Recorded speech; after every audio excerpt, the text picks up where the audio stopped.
Hello and welcome to British English with Joel and Lia. Today our video is about English phrases and expressions.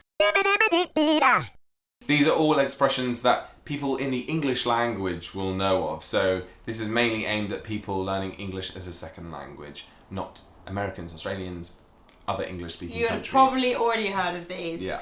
So, kicking it straight off is the phrase over and out. So, over and out, rolled into one word, over and out.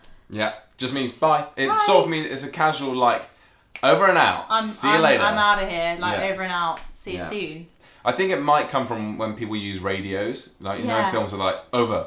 And they'll be like, over and out. Yeah, over and out. Yeah. That's exactly where it comes from. I love radio chat. Over. Next one is a personal favourite of mine. I think it comes from an American film, Shut the Front Door. I think it's from Anchorman, isn't it? Yeah. Shut the front door. Yeah, Instead it's brilliant. of shut the beep up. Especially British English have taken this and taken it as their own. Oh, literally. We People in the love UK say it all the time, like, shut the front door. But really posh. Yeah, shut the front door. Meaning, like, no way. Like, if someone said something shocking, you'd be like, shut the front door. I do not believe you. Yeah. That's what it means. Yeah. So it's quite fun. Yeah, I like that one. I do use it quite a lot. The next one is the word burn. Burn. So if someone says burn after two people have just had like an exchange, it means one person has like not outdone the other, but like sort of like they think they've won, or they've taken the other person down a few pegs. Yeah, burn. Yeah, I don't really know how to explain it. An example might be your hair's looking a bit frizzy today. Yeah, well, at least I wash my hair. Burn! It's just like when someone says something back at someone else and they burn. Yeah, it'll be like, ooh, burn. Burn. Yeah. The next one is rip to shreds. If I rip someone to shreds, that doesn't mean literally I've ripped them to shreds. Normally it means with my words, I've taken them, like burn, I've ripped them to shreds. I've said something mean to them. It's not said in the moment, like burn is said immediately after it's happened. Yeah, you don't go rip to shreds. That would be so funny. That would be rip to shreds. Let's start that. No. Let's start that. Start doing that. You go to your friend afterwards and you're like, I ripped him to shreds. Or you're like, I saw Lia get ripped to shreds. Yeah, literally. Yeah. If like everyone's jumping on it and like that, or before you know it, everyone's against you. You're like you've no legs left to stand on. For example, our very first accent video we did, in the comments we get ripped to shreds. Like we got absolutely ripped apart, torn apart, rinsed. We got rinsed. Rinsed is like. Actually, no, rinse is more like when they're making fun of you. Yeah, it's more Ripped in jest, to shreds isn't it? more like... Vicious. Yeah. So that's our last one, is rinsed. Yeah. So rinsed is kind of like quite funny. It's like your friends rinse you. Yeah. But getting ripped to shreds is like painful. Yeah. And definitely. hard to hear. Yeah, if you were rinsed by your friends, you would probably find it funny as well. Whereas if you were ripped to shreds, you would probably be really sad about it. Yeah. Like we were, that video. Yeah.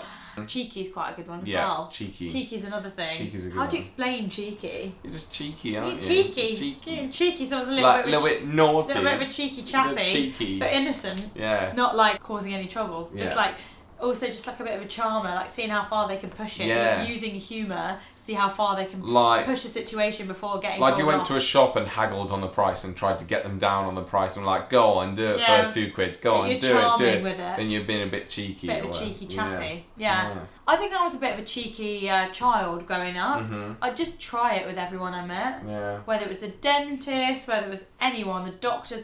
I once sat in on an accountant meeting with like a $5, and I said to my dad's accountant, like, how could I invest it? Like, what can I invest my money in? Everyone was like, she's such a cheeky chappy. That's so cute.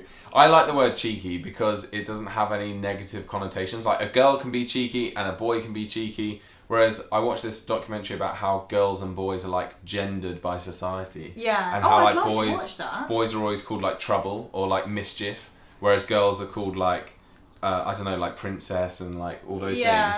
Like you'd never really call a girl mischief or trouble. But and that reinforces to boys that they're naughty and they're bad, even though it's said in jest like, oh come on trouble. It's like you're saying that boy's like Trouble. I'd love to watch that documentary. Yeah, I'll send it to you. Thanks, Joel. Great. You're welcome. Yeah, I'm really interested in stuff to do with like gender, boxing from a young age. It was really good. It's a BBC documentary actually, and he went into schools and tried to make the classroom genderless, because the teacher, for example, every time he picked on a boy to answer a question, he'd be like, mate, you mate, oh, what do you think, mate? And then the girls would be like, you sweetheart, you do that. And he was like, you just can't do this. Oh no, a teacher did that. A teacher, to these kids that were like 6 years old.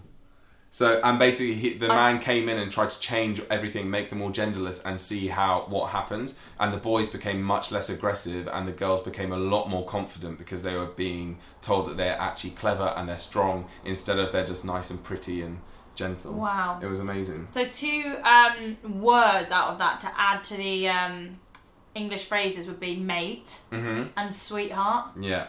That's 2 things. Don't use them for boys and girls. That's exactly what we're trying to get out of. Yeah. But yeah, it's very common to call people mate. You're right. All right, mate. All right, mate. All right. It's just like a hello. You're all right. Yeah, definitely. Whereas sweetheart, you could say it to someone like a family member or something, but don't really call strangers that. Especially don't just use it for women. Sweetheart. Yeah. Friendly. Anyway, there's a nice little tangent. Yeah, that was a nice little tangent, but I liked it. Yeah. Okay, guys.